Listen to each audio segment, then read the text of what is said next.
नमस्कार, मैं रचना शर्मा चढ़दी कला डैम टीवी देख रहे सभी दर्शकों का स्वागत करती हूं। आप देख रहे हैं हिंदी समाचार। समाचारों की शुरुआत से पहले एक नजर आज के मुख्य सुर्खियों पर।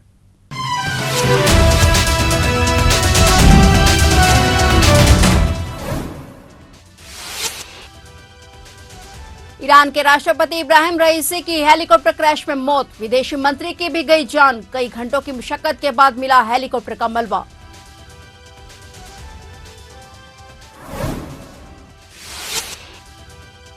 ईरान के राष्ट्रपति की मौत पर पीएम मोदी ने जताया दुख। रईसी हेलीकॉप्टर क्रैश पर मोदी की पहली प्रतिक्रिया, कहा दुख की घड़ी में भारत ईरान के साथ खड़ा है।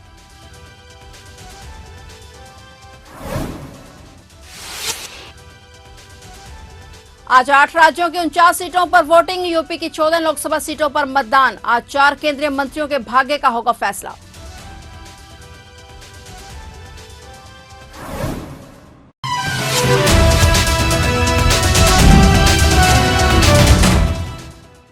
और अब समाचार विस्तार से।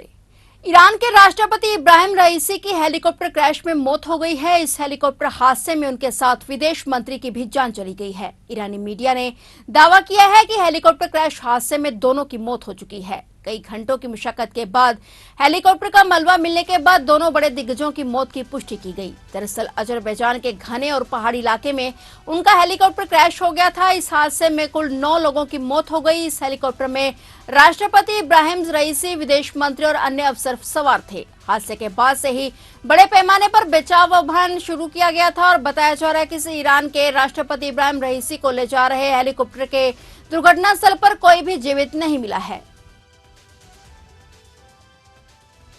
ईरान के राष्ट्रपति इब्राहिम रईसी के हेलीकॉप्टर क्रैश पर पीएम मोदी ने चिंता जताई है। पीएम मोदी ने पहली प्रतिक्रिया देते हुए कहा कि भारत ईरान के साथ खड़ा है। इब्राहिम रईसी के काफिले में 3 हेलीकॉप्टर थे। ईरान के राष्ट्रपति इब्राहिम रईसी को लेकर जा रहा हेलीकॉप्टर हादसे का शिकार हो गया, जिसे सुनकर बड़ा सदमा लगा है। प्रधानमंत्री नरेंद्र मोदी ने हादसे को लेकर चिंता जाहिर की है। उन्होंने कहा कि राष्ट्रपति रईसी की हेलीकॉप्टर के संबंध में रिपोर्टों से अत्यधिक चिंतित हूं। मैं संकट की इस घड़ी में ईरान के लोगों के साथ एकजुटता से खड़ा हूं। पीएम ने कहा कि भारत ईरान द्वितीय पक्षों को संबंधों को मजबूत करने में उनका योगदान हमेशा याद रखेगा। उनके परिवार और ईरान के लोगों के प्रति मेरी गहरी संवेदनाएं हैं।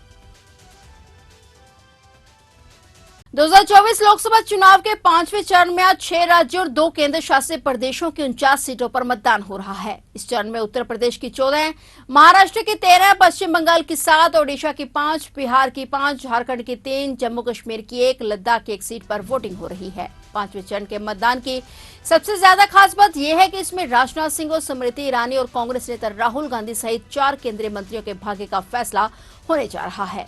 आज लखनऊ पूर्वी विधानसभा क्षेत्र के विधानसभा उपचुनाव के लिए भी वोटिंग हो रही है। इस चरण में रक्षा मंत्री राजनाथ सिंह, स्मृति ईरानी, राहुल गांधी, चिराग पासवान, राजीव प्रताप रूडी, रोहिणी आचार्य, ओमर अब्दुल्ला और पीयूष गोयल जैसे दिग्गज नेता शामिल हैं, जिनके क्षेत्र में वोटिंग हो रही है। प्रधानमंत्री नरेंद्र मोदी ने लोकसभा चुनाव को लेकर 5वें चरण की होने वाली वोटिंग के बीच वोटरों से अपील की है। उन्होंने लोगों से अपील करते हुए कहा कि वो वोट जरूर डालें। पीएम मोदी ने कहा कि लोकसभा चुनाव के 5वें चरण में आज 8 राज्यों और केंद्र शासित प्रदेशों की 49 सीटों के लिए वोट डालने जा रहे हैं। इस चरण के सभी मतदाताओं से मेरा अनुरोध है कि वे अपना वोट जरूर डालें और मतदान का एक नया रिकॉर्ड बनाएं। महिला और युवा वोटरों से मेरी विशेष अपील है कि लोकतंत्र के इस महोत्सव में बढ़ चढ़कर हिस्सा लें। प्रधानमंत्री नरेंद्र मोदी ने ओडिशा में चल रहे लोकसभा और विधानसभा चुनावों के लिए आज 20 मई को पुरी में रोड शो किया। रोड शो के दौरान पीएम मोदी के साथ पुरी से भाजपा उम्मीदवार संबित पात्रा भी मौजूद रहे। प्रधानमंत्री के दौरे को लेकर कमिश्नरेट पुलिस की तरफ से सुरक्षा व्यवस्था के पुख्ता इंतजाम किए गए। वहीं पीएम के रोड शो में लोगों की खूब भीड़ उमड़ी हुई थी। लोगों ने पीएम मोदी का भव्य स्वागत किया। बता दें कि लोकसभा चुनाव में भी ओडिशा की पूरी सीट काफी चर्चा में रहती है। करीब 2 दशकों से भी अधिक समय में पूरी सीट नवीन पटनायक की बीजू जनता दल का अवगढ़ रहा है। हालांकि इस साल 2019 में हुए लोकसभा चुनावों में भाजपा के संबित पात्रा ने बीजेडी के प्रत्याशी को कड़ी टक्कर दी थी, इसलिए भाजपा एक बार फिर से इस सीट को जीतने के लिए पूरा जोर लगा रही है। इस बीच प्रधानमंत्री नरेंद्र मोदी ने रोड शो कर वहां की जनता को साधने का काम किया। ओडिशा की पूरी लोकसभा सीट पर 25 मई को 6ठे चरण में वोटिंग होगी। बता दें कि लोकसभा चुनाव 2024 कुल 7 चरण में हो रहे हैं। ओडिशा की 21 लोकसभा सीटों पर बारी बारी से कुल 4 चरणों में चुनाव हो रहा है। पहले चरण के लिए 13 मई को मतदान हो चुका है। दूसरे चरण के लिए आज 20 मई, तीसरे चरण के लिए 25 मई और चौथे चरण के लिए 1 जून को मतदान होगा।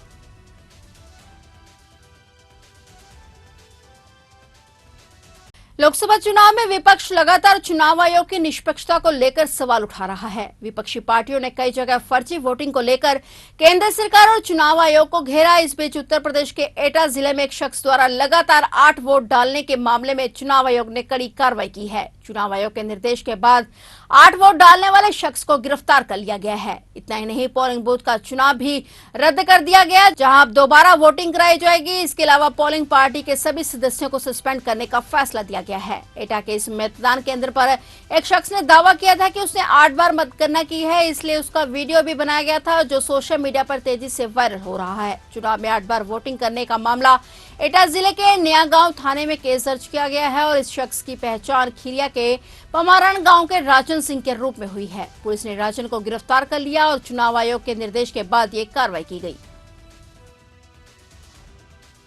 चारधाम यात्रा बीते 10 मई से शुरू हो गई है और इस दौरान केदारनाथ, बद्रीनाथ, गंगोत्री और यमुनोत्री धाम में श्रद्धालुओं की जबरदस्त भीड़ देखने को मिल रही है। महज कुछ दिनों के भीतर लाखों श्रद्धालु दर्शन कर चुके हैं। हालांकि इस बीच लगातार बुरी खबर भी सामने आई है। गंगोत्री, यमुनोत्री धाम में अब तक कुल 14 श्रद्धालुओं की मौत हो चुकी है। हाल ही में यमुनोत्री यात्रा में गुजरात और महाराष्ट्र के 2 और श्रद्धालुओं की मौत की खबर सामने आई है। ये सभी मौतें हार्ट अटैक के कारण हुई हैं। इनके अलावा 4 धाम यात्रा के लिए ऑफलाइन रजिस्ट्रेशन को लेकर लोगों को काफी लंबा इंतजार करना पड़ रहा है, जिसके चलते अपनी बारी का इंतजार कर रहे लोगों का गुस्सा प्रशासन के खिलाफ फूट पड़ा है। लोगों ने प्रशासन के खिलाफ नारेबाजी की है और साथ ही रजिस्ट्रेशन न होने से भी लोगों के मन में प्रशासन के खिलाफ नाराजगी है। 5-5 दिन से लोग अपनी बारी का इंतजार कर रहे हैं।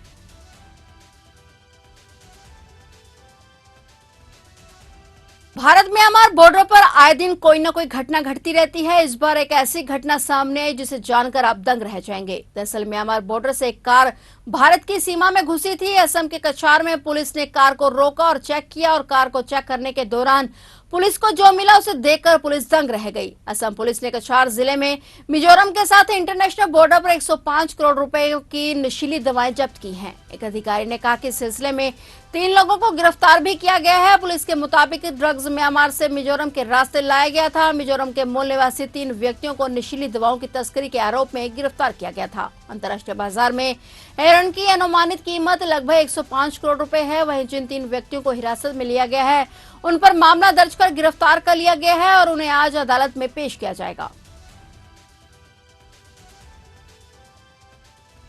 पंजाब के जिला फिरोजपुर में आचार संहिता के दौरान फायरिंग की खबर सामने आई है। शहर में अचानक 3 युवकों ने एक युवक पर गोली चला दी और गोली लगने से घायल हुए इस युवक को फिरोजपुर के एक निजी अस्पताल में भर्ती कराया गया है, जहां उसका इलाज चल रहा है। घटना की सूचना मिलते ही एसपी जांच फिरोजपुर रणधीर कुमार और डीएसपी इन्वेस्टिगेशन बलकार सिंह के नेतृत्व में पुलिस तुरंत घटनास्थल पर पहुंची और पुलिस घटना की जाँच कर कार्रवाई कर रही है। गोली लगने से घायल सागर नामक युवक के परिजनों ने बताया कि कुछ समय पहले इन तीनों युवकों और सागर के बीच जेल के अंदर झगड़ा हुआ था और कुछ समय पहले सागर जेल से बाहर आया था। हाल ही में उक्त तीनों लोग भी सामने आए जो खुलेआम धमकी दे रहे थे कि सागर को जान से मार देंगे। उन्होंने बताया कि फिरोजपुर शहर के बंसी गेट इलाके में उन्होंने सागर को देखा और उस पर गोलियां चला दी और गोली लगने से सागर घायल हो गया। वहीं पंजाब में चुनाव आचार संहिता के दौरान फायरिंग होने से दहशत का माहौल है।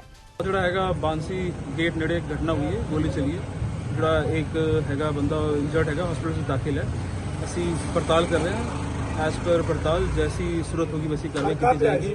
पर्चा जड़ा हैगा वो किया जा रहा है। पंजाब के स्कूलों से जुड़ी बड़ी खबर सामने आई है। जानकारी के मुताबिक कल से राज्य भर के स्कूलों में छुट्टियों का ऐलान किया गया है। स्कूलों में 21 मई से 30 जून तक छुट्टियां रहेंगी। बढ़ती गर्मी को देखते हुए मुख्यमंत्री भगवंत मान ने फैसला लिया है। हीट वेव के चलते समर वेकेशन का ऐलान किया गया है। वहीं मौसम विभाग की ओर से आने वाले दिनों में बढ़ती गर्मी को लेकर रेड अलर्ट जारी किया गया है। बता दें कि सरकार ने पहले बढ़ती हीट वेव के चलते स्कूलों का समय बदला था, जिसके चलते आज से स्कूल सुबह 7:30 बजे से लेकर 12 बजे तक खोलने का फैसला लिया गया था। लेकिन पंजाब में गर्मी का प्रकोप बढ़ते हुए समर वेकेशन छुट्टियों का ऐलान किया गया और पंजाब में तापमान 45 डिग्री से पार हो रहा है। कांग्रेस ने एमएसपी के लिए कानूनी गारंटी और कृषि मूल्य आयोग के लिए वैधानिक स्थिति पर पार्टी के घोषणा पत्र के बारे में कृषि समुदाय को जागरूक करने के लिए एक अभियान शुरू किया है। गुरिंदर सिंह ढिल्लों, जो कांग्रेस के अभियान समिति के सदस्य हैं, उन्होंने कहा कि 24 फसलों के लिए कानूनी एमएसपी विविधता कानून को प्रोत्साहित करेगा और तिलहन फसलों को बढ़ावा देगा। उन्होंने कहा कि पार्टी ने स्वामीनाथन रिपोर्ट को लागू करने की घोषणा की है। साथ ही आपदा से फसल नुकसान झेलने वाले किसानों के लिए बीमा कवर की भी घोषणा की है। किसानों पर कांग्रेस का घोषणा पत्र गेम चेंजर है। ढिल्लों ने कहा कि यह पीली क्रांति की शुरुआत करेगा, क्योंकि अन्य फसलों पर एमएसपी से किसानों को विविधता लाने में मदद मिलेगी।